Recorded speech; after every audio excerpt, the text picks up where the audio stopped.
أعوذ بالله من الشيطان الرجيم بسم الله الرحمن الرحيم قل أطيعوا الله والرسول فإن تولوا فإن الله لا يحب الكافرين۔ ترجمہ کنزُ الایمان، اللہ کے نام سے شروع جو نہایت مہربان رحم والا۔ تم فرما دو کہ حکم مانو اللہ اور رسول کا، پھر اگر وہ منہ پھیریں تو اللہ کو خوش نہیں آتے کافر۔ ترجمہ کنزُ العرفان، تم فرما دو کہ اللہ اور رسول کی فرما برداری کرو، پھر اگر وہ منہ پھیریں تو اللہ کافروں کو پسند نہیں کرتا۔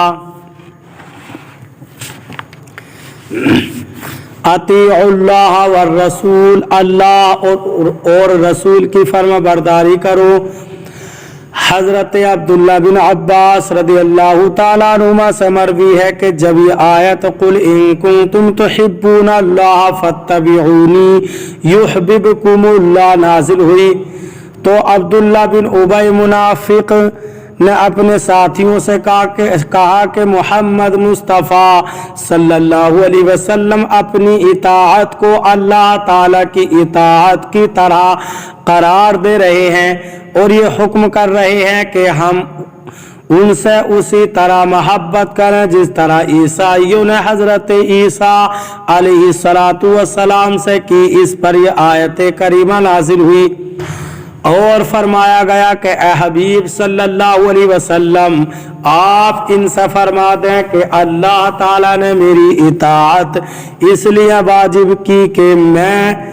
اس کی طرف سے رسول ہوں، اور چونکہ اللہ تعالیٰ کے احکام لوگوں تک پہنچانے کا ذریعہ اس کے رسول ہی ہوتے ہیں، اس لیے ان کی اطاعت و فرمانبرداری لازمی ہے۔ اس کے بعد بھی اگر وہ اطاعت سے منہ پھیریں تو انہیں اللہ تعالیٰ کی محبت حاصل نہ ہوگی اور اللہ تعالیٰ انہیں سزا دے گا۔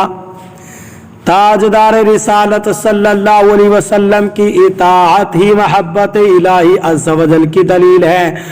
اور اسی پر نجات کا دار و مدار ہے۔ اللہ تعالیٰ نے جنت کا حصول اپنی خوشنودی اور قرب کو حضور پر نور صلی اللہ علیہ وسلم کی غیر مشروط اطاعت کے ساتھ جوڑ دیا۔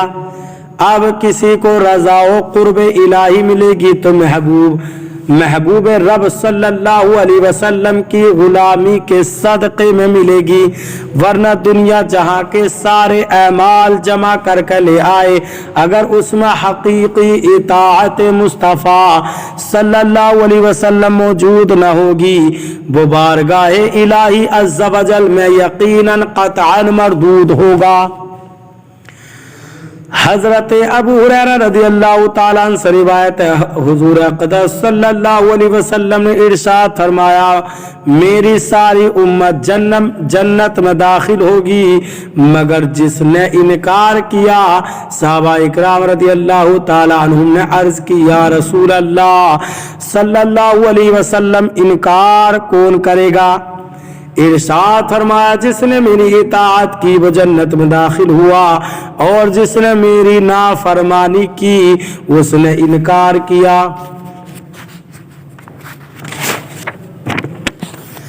حضرت ابو موسیٰ اشعری رضی اللہ تعالیٰ عنہ سے روایت ہے نبی اکرم صلی اللہ علیہ وسلم نے ارشاد فرمایا بے شک میری مثال اور اس کی جس کے ساتھ مجھے مبعوث فرمایا گیا ہے اس شخص جیسی ہے جس نے اپنی قوم کے پاس آ کر کہا اے قوم میں نے اپنی آنکھوں سے ایک فوج دیکھی ہے، میں تمہیں واضح طور پر اس سے ڈرانے والا ہوں، لہٰذا اپنے آپ کو بچا لو۔ چنانچہ اس کی قوم کے ایک گروہ نے اس کی بات مانی اور راتوں رات نکل کر پناہ گاہ میں جا چھپے